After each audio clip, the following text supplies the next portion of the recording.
This is Democracy Now!, democracynow.org. I'm Amy Goodman with Nermeen Shea. We end today's show looking at what ProPublica calls the Trump administration's war on children.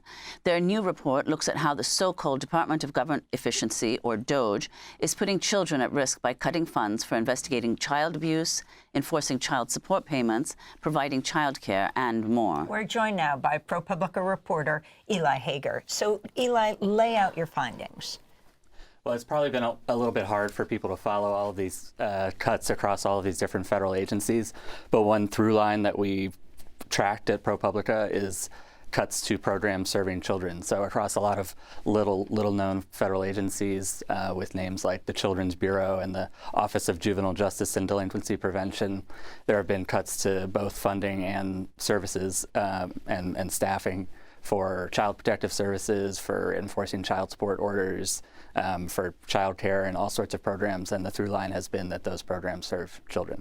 And Eli, could you say, we'll get into each of the programs that you list in the piece, but why do you think this hasn't been given so much publicity? People aren't aware of how much poor children are being made to suffer by these cuts, or will be.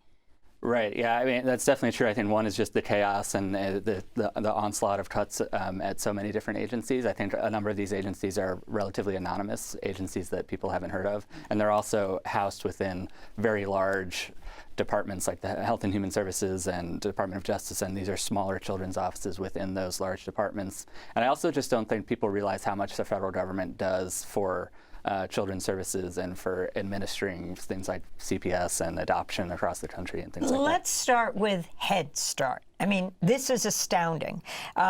Goes to 1 million low-income parents. What this means eliminating the Lyndon Johnson program from the war on poverty.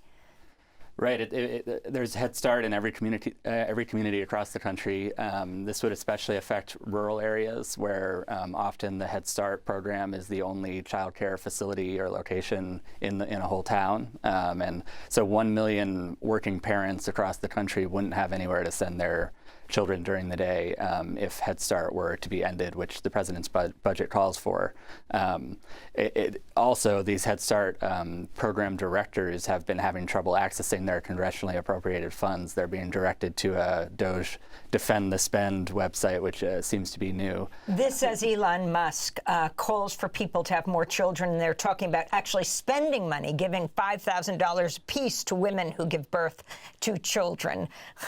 Right. Yes, that is an irony that we noticed.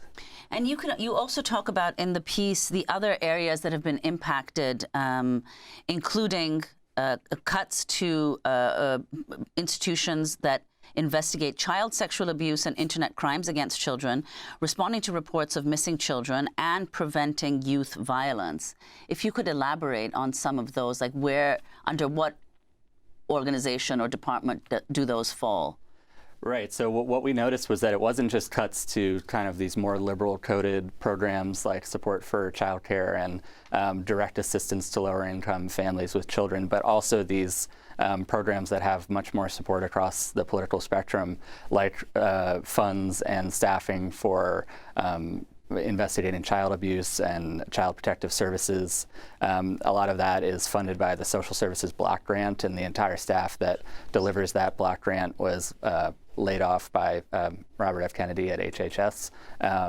And then you also at the Department of Justice have cuts to or delayed or blocked funding for local law enforcement to investigate internet crimes against children, for programs that respond to cases of missing children, for Amber Alerts, for all of these things that just respond to very serious cases of violence against children. And talk about the cutting off of health care for some 800,000 children? And then, of course, with the threats to Medicaid, the millions of children covered by Medicaid. Yeah, I think one thing that people don't realize is that children are actually they receive Medicaid in greater numbers than any other age group. Nearly 40% of the people who rely on Medicaid are children, whether that's in school-based healthcare or in foster care or residential facilities, whether it's for their disabilities or for cancer treatment. The potential cuts to Medicaid would be devastating to children across the country. And is there any recourse that these agencies have? I mean, are these cuts inevitable and going into effect? So it depends on which one. The cuts to Head Start and to both to staffing and potentially to its funding seem imminent, and Head Start programs are already closing in several parts of the country. That's probably one of the more imminent ones. The cuts at DOJ for local law enforcement seem like they may happen, but there's a chance that some of that funding gets reinstated. The department said that they're still considering some of the grants. So there's a spectrum. Obviously, we know that with Medicaid, that's still up in the air, but it looks like the Republicans in Congress are going to be cutting Medicaid. And you got a response from Robert Kennedy's office, of course, in charge of health in America, saying they're going to put money into establishing MAHA, right, the Administration for Healthy America. Right, they're going to consolidate all these children's programs at the Administration for Children and Families that had run child care and Head Start and the child support system. It's another big one that the federal government does, that it makes sure that child support payments get to families. All of those are going to be reduced and consolidated into this other area. Well, Eli Hager, we're going to have to leave it to folks reading your piece. Eli Hager is a ProPublica reporter. We'll link to his new piece, The Trump Administration's War on Children. That does it for our show. I'm Amy Goodman with Nermeen Sheikh for another edition of Democracy Now!